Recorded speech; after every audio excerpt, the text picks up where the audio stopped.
জামাতি ইসলাম বিরোধী দলে থাকবে, বিএনপি থাকবে ক্ষমতায়। আজকে বিএনপি যদি ধর্মের উপর আঘাত না হানে, আমি চ্যালেঞ্জ দিয়ে বলবো। কিন্তু আমি একজন কট্টরপন্থী বিএনপি হিসেবে আমার কষ্ট লাগতেছে, আমাদের জনসমর্থন দিন দিন হারাচ্ছে। কেন জানেন? আমি আজকেও একটি সোশ্যাল মিডিয়ায় দেখলাম যে একটি সভা সমাবেশ ভণ্ডুল করে দিচ্ছে বিএনপি। কিন্তু দখলদারিত্বটা হচ্ছে কারণ অন্তর্বর্তীকালীন সরকারের যে সমস্ত আইন প্রশাসন আছে, এরা কিন্তু আদৌ কতটুকু যুক্তি আকারে দেশকে সংস্কার করতেছে সেদিকেও আপনাদেরকে নজর দিতে হবে। আসসালামু আলাইকুম ওয়া রাহমাতুল্লাহি ওয়া বারাকাতুহু। প্রিয় কাজী মনিরুজ্জামান ভাই, আপনার কাছে আমার একটা প্রশ্নটা হচ্ছে, দেখেন এই কুমিল্লাতে যে ঘটনাটা হয়েছে এটা মর্মান্তিক একটা দুঃখজনক, কারণ এই ধরনের বক্তব্য এখন পুরো সোশ্যাল মিডিয়াতে এটা আমরা শুনতেছি, দেখতেছি। অতীতেও বিভিন্ন দলের নেতা কর্মীরা বলেছে, প্রথমে কিন্তু আওয়ামী লীগের ছিল, দ্বিতীয় পর্যায়ে ছিল জামাতের। এটা আপনারা হয়তো ভুলে গিয়েছেন, আমাদের কাছে সে ভিডিও ফুটেজ পর্যন্ত আছে।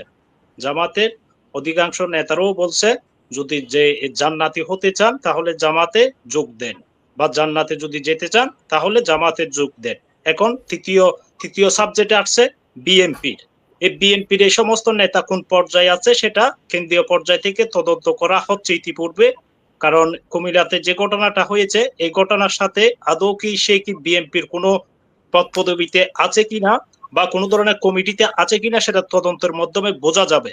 এখন পাশাপাশি হচ্ছে, দেখেন দুর্নীতিটা কিন্তু ভাই সবকিছুতে শুধু দোষারোপ না করে, বিএনপির দক্ষিণ জেলার যুগ্ম আহ্বায়ক, 14 উপজেলা শাখার সভাপতি। জি, এটা দল থেকে নতুন করে কমিটি ঘোষণা করা হবে, ইতিপূর্বে আমরা সেই মেসেজ পাচ্ছি কুমিল্লাতে।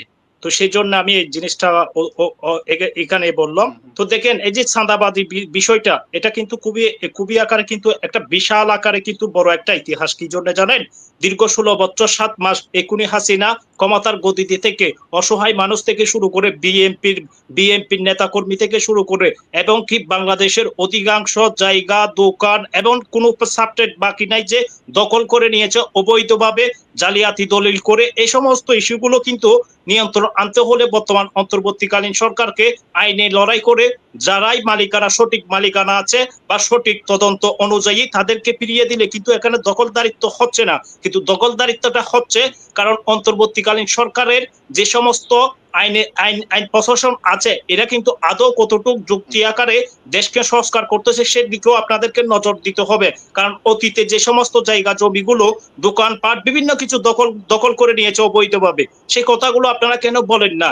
এই জমিগুলো যে ফিরিয়ে দেওয়ার জন্য অন্তর্বর্তীকালীন সরকারকে তো অবশ্যই এটা সহযোগিতা করতে হবে, কারণ সঠিক মালিকানা যারা আছে তারা কিন্তু বঞ্চিত হয়ে যাচ্ছে। কারণ 16 বছর 7 মাস যাবত যে এই জায়গার জমি কে ছিল সেটা জালিয়াতি করছে কিন্তু আওয়ামী লীগের শাসন আমলে। তাহলে এই জায়গাগুলো এই মুহূর্তে ফিরিয়ে দেওয়ার জন্য অবশ্যই অন্তর্বর্তীকালীন সরকার এবং আইন উপদেষ্টাদেরকে কিন্তু এই ধরনের সহযোগিতা করতে হবে। তাহলে দেখেন এখানে দলের ইমেজ ক্ষুণ্ণ হচ্ছে, কিন্তু দলের ইমেজটা ক্ষুণ্ণ হচ্ছে। কিন্তু আমাদের এই যে মনে করেন মনিরুজ্জামান ভাই, আপনারাও কিন্তু আর একটু কেয়ারফুল হতে হবে যে বিএনপির নামটা ব্যবহার করে। ধন্যবাদ ভাই, ধন্যবাদ। একটু সংক্ষিপ্ত করতে হবে, একই কথা বারবার না বলাই ভালো।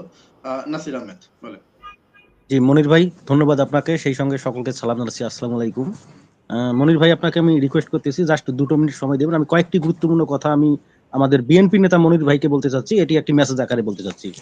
জি মনির ভাই, আপনি একটু শুনবেন ভালো করে। বিষয়টি হচ্ছে, কয়েকদিন আগে আমরা সোশ্যাল মিডিয়ায় দেখলাম এক ব্যক্তি বক্তব্য দেওয়ার পর বলল জয় বাংলা, জয় বঙ্গবন্ধু। এটি হচ্ছে বিএনপির এক প্রোগ্রামে। আর আমার পরিচয়টা আগে দেই, আমি সাবেক পৌর ছাত্র দলের ভাইস প্রেসিডেন্ট ছিলাম এবং আমি কট্টরপন্থী একজন বিএনপি লোক। বেশ কয়েকটা জায়গার ভিডিও এরকম এসেছে, বেশ কয়েকটা, আপনাকে কারেকশন করে, বেশ কয়েকটা জায়গার ভিডিও এরকম এসেছে, বক্তব্যের শেষে জয় বাংলা, জয় বঙ্গবন্ধু বলেছেন। পেছন থেকে যখন ওনাকে থামানো হয়েছে তখন বলছে 16 বছরের অভ্যাস, যেতে একটু সময় লাগে। জি জি জি জি ভাই, থ্যাংক ইউ। জাস্ট ঠিক আছে। তাহলে এই বিষয়ের শেষ অংশটুকু আমি বলতে চাচ্ছি, তাহলে ওখানকার বিএনপির নেতারা কি তাকে চেনে না যে 16 বছর সে কি করেছে? তাহলে এই সমস্ত নির্লজ্জ বেহায়া লোককে যে স্থান করে দিচ্ছে, তাহলে আমরা যারা কট্টরপন্থী বিএনপি করি আমাদের মনে কষ্ট লাগে না? এটি একটি।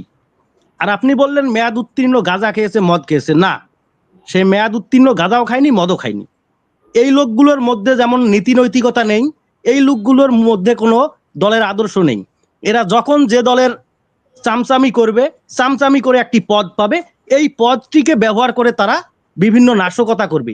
এর দায়ভার এসে পড়বে দলের ঘাড়ে, দলের রাজনৈতিক নেতৃত্বের কারণে, এবং এর কারণে জনগণ সেই দলের কাছ থেকে মুখ ফিরিয়ে নেয়। ক্ষতিকার হবে ওই দলটির হবে, সে যে দলই হোক।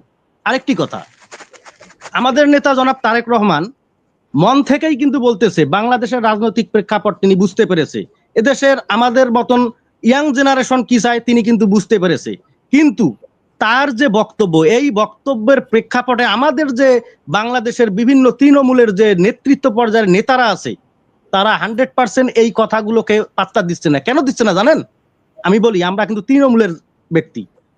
আজকে সব জায়গায় চাঁদাবাজি হচ্ছে। কেন হচ্ছে? কারণ তাদের লাগাম টেনে ধরতেছে না। এর জন্য ক্ষতি কি হচ্ছে? দলের ক্ষতি হচ্ছে।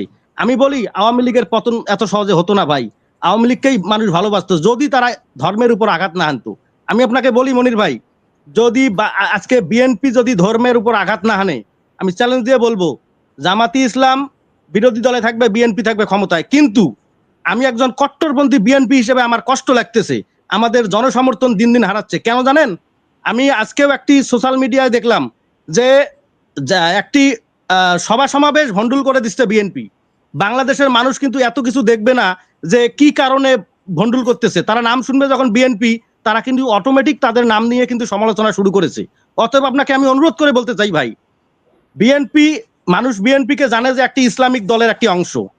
জামাত যতই কিছু করুক না কেন, জামাত বাংলাদেশের একটি রাজনৈতিক দল, বিএনপি একটি রাজনৈতিক দল। এই দল দুটি যদি পাশাপাশি থাকে তাহলে বাংলাদেশে রাজত্ব করতে পারবেন। যদি আওয়ামী লীগ কোনো কারণে আগামী 50 বছরে ক্ষমতায় আসে, ভাই আমাদেরকে কিন্তু কচুকাটা করে ফেলবে। এই কথাগুলো ভুলে যাওয়া যাবে না।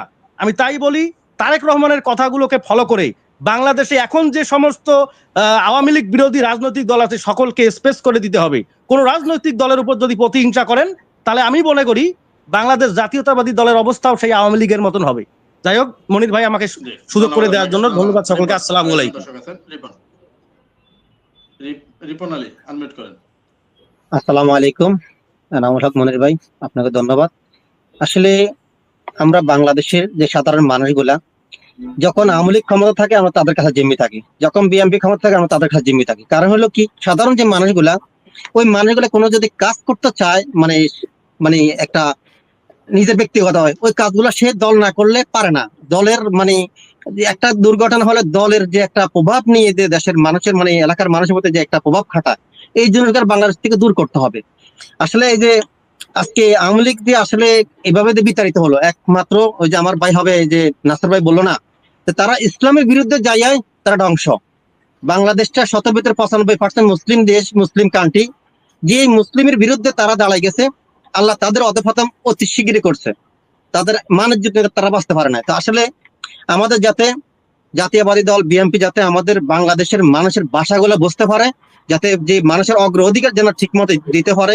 আশা করি যে প্রবাসীদের যে টিকিট সেন্ট্রিকেট, প্রবাসীদের যে মনে করেন যে সমস্যাগুলা, 10 বছর থাকার পরে একটা পেনশন চালু করা, প্রবাসীদের যে মেডিকেলের মানে ভোগান্তি দূর করা, পাসপোর্ট জালিয়াতির সমস্যা দূর করা, প্রবাসীর যদি কাজগুলো করে, যদি 1,20,00,000 প্রবাসী আছে, এই প্রবাসীদের যদি প্রত্যেকটি পরিবারের সাথে তার স্বজন জড়িত আছে, এই প্রবাসীদের জন্য যদি আপনারা যদি কোনো নির্দিষ্ট আইন নিয়ম কানুন করেন, বিএনপি আসলে আপনারা বাংলাদেশের রাজনীতিতে আগাইতে পারবেন।